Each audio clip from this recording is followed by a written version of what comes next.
Good day and welcome back to another week of Talking Technical.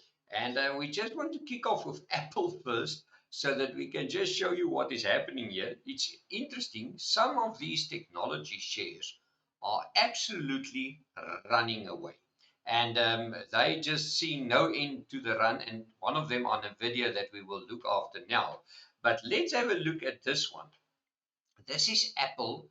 Can you believe it that Nvidia is just 300 billion rand behind Apple's market cap? Now, can you imagine that a microchip manufacturer can actually surpass the giant Apple? But it just shows you that this share is trying to lift its head. But for me, if I look at this chart and somebody wants to buy it, the simple one is just use this trend line. This trend line still tells you that the momentum in the share is still down. And only above 175, we can see that there is a turn in sentiment. Yes, we do see a falling wedge. There is the falling wedge. You can see it's in the making, but I think just play safe that it must break above that 176. And the reason is quite simple. Remember, if the Nasdaq is going to come back, the chance for Apple to rise against a pullback in the Nasdaq is almost zero. Reason being, Apple is quite a heavyweight in that index, like all the other giants, but it's under pressure, and there's a few shares that is actually pushing that index higher and higher and higher. But what we do see is now investors, or let's rather call them traders, because the investors are now all into these momentum stocks. So what they do is when a share starts to look interesting and they see that the share is starting to move, everybody is moving in and they just buy. That makes me nervous because that tells you, can you see a share that comes from 167, one of the biggest companies in the world, on October the 23rd, October the 26th, and almost in one go goes to $200. Can you tell me that the fundamental analyst was so wrong there that they decided to buy it and they bought it right up to $200? Because that means then that the guys did not do their homework, and I doubt it. I know many fundamental guys that's got wonderful models and they work these things out to a T, and they know usually exactly at the point where the share is offering value. And what you then see is you sometimes see a beautiful rounding bottom as the models comes in and everybody say yes, but the share offers value. But this kind of reaction, you don't see that often. Let's have a look at Nvidia. And then we can maybe look at some of the local companies as well. But look at Nvidia. Everybody say it's on its way for $1,000. It's now at 942. Look at the strength. From October last year, from $396 all the way up, and it's almost 1,000 now. So let's just use this trend line here. The trend line tells you that the momentum is still 100% in place to the top. Nothing bothers this share. I think maybe we can see a move to 1,000 and then maybe a possible double bottom, double top here. But for me, if you look at this chart, the first sign of weakness will be this tiny little gap there. There's the gap. I just want to zoom it out for you guys. That gap is between 904 and 903. So it's almost $1. It's tiny, tiny, tiny, but it's still a gap. Only below that gap, but the big thing below this trend line, we can maybe see a reversal. And boy, oh boy, you know what? If I think about it, Marcus Jooste was in exactly the same boat with Steinhoff. He had to perform every month or every 6 months. The investors were on him. And what happened? Unfortunately, things turned nasty for him. And we had some sad news last week. And of course, a lot of investors lost some money. It's with these massive companies the same thing. When the share goes up, the pressure on the CEO just builds up, and he must make new plans to print more money and more money and more money. And eventually, maybe things go awkwardly wrong. We don't hope that it's happening to Nvidia. Let's hope that Nvidia can stay on this path, maybe some nice, healthy pullbacks. but I'm always worried and I'm always feeling sad for some of the CEOs. They are top performers, and if the share runs away, they just need to perform and perform and perform. But we tend to forget that those guys are also just humans. Let's have a look at Sibanye. Now, Sibanye, of course, we know it's one of the dogs of the market. It went down all the way, and we also heard that some of the big financial houses sold some shares into it. Now, we saw this double bottom. We gave it through to our readers. By the way, if you want early reversals, early signals on a share, we look at the shares on almost a daily basis, and we pick up early reversal signs for you to get involved. It is the same with Impala. Hopefully, we've got time to show Impala, but we called it much lower than where it is now. And sometimes you need it, especially with commodity shares. You need an early reversal to tell you maybe there's something on the boil here. But what happened last week? Just look at this. This share made a beautiful gap. It was up almost, I think it was up 10 or 12%.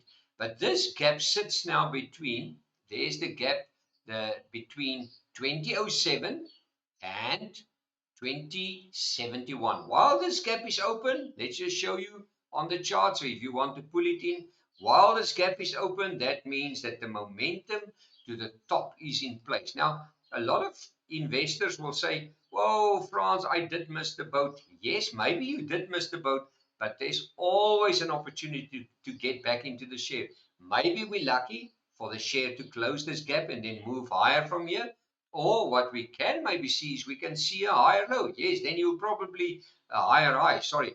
Then you'll probably get in a little bit later. But then the trend is busy to change because there's a low, there's a higher low, there's a positive gap. And when it gets above, there you are, 22 Rand and 13 cents. You can know that the share can maybe advance even higher.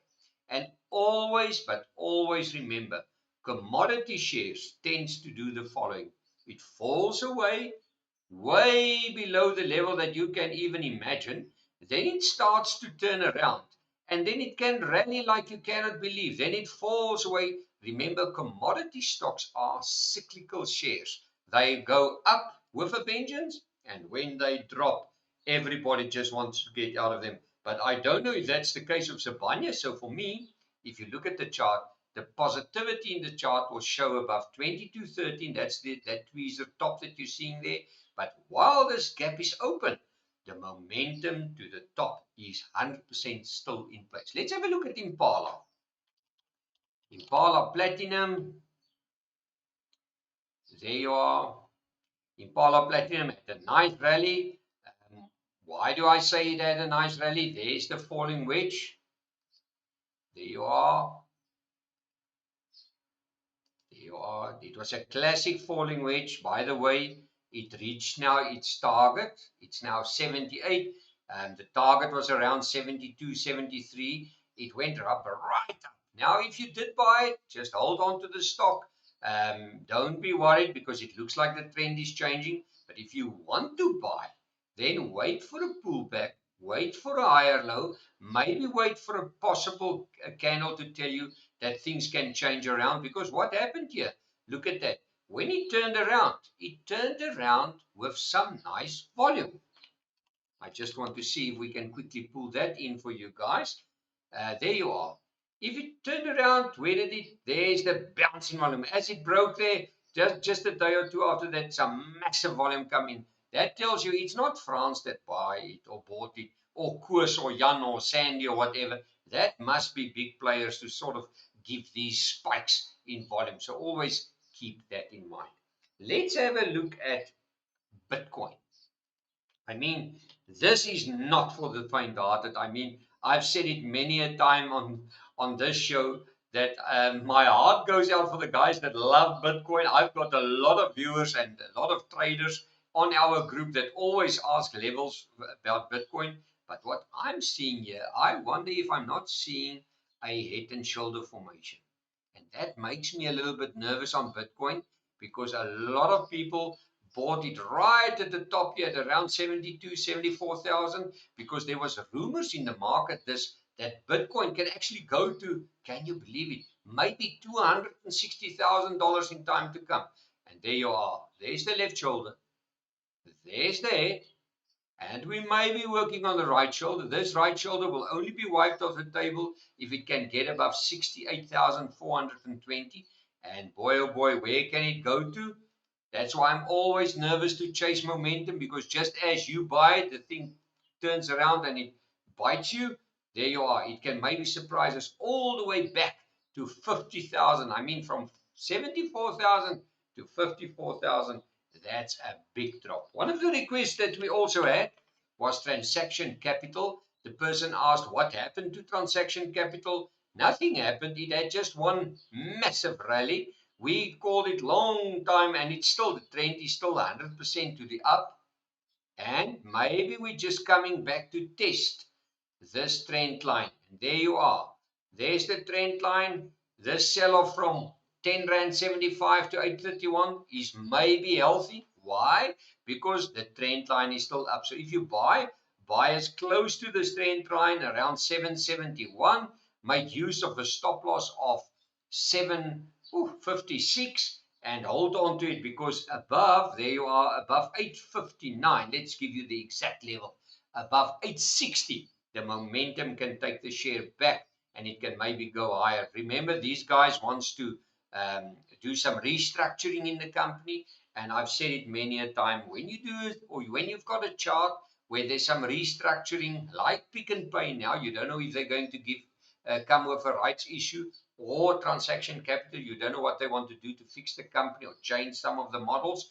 Be careful, because then the candles doesn't work that well. They usually accurate when there's no business actions going, corporate actions going. Then it's just normal buying and selling. But there you are. I think we are testing that. Let's have a look at platinum in general. Now, I like some of the platinum counters. Let's just get that platinum. There you are. Okay, platinum is making me a little bit nervous, as always. First of all, it must get above $1,000 to make everybody happy, and we're around 900 now. But what I don't like, look at this. There you are. The trend is still 100% to the downside. But what worries me is this, and I've seen this before, and that makes me a little bit nervous. Look at that. I want to remove that line for you. There's a left shoulder. There is a head. There's the right shoulder, another right shoulder. So it is so important for platinum to stay above 887. Above 887, the momentum is more or less to the top, but below 887, things can turn nasty for platinum. So be careful. If 887 turns into a resistance, and it can go lower from there, what happens? This head and shoulder formation. I mean, we saw some shares that I showed that I even never thought that it can actually work out. I can remember Sasol. The other day it was Remgro, that you can never in your heart believe that those shares can work on a head and shoulder and fall that far. Look what happens. Platinum can actually go to 808 if things really turn nasty for that. Let's have a look at Northam Platinum, because that's one of those companies that's a platinum counter in South Africa. Same with Impala. Look what happens when it turns around. There's a strong move to the upside. If you did not buy it, it's maybe time to wait for a pullback, or unless you want to chase momentum. There you are. There's the high. Let's have a look there.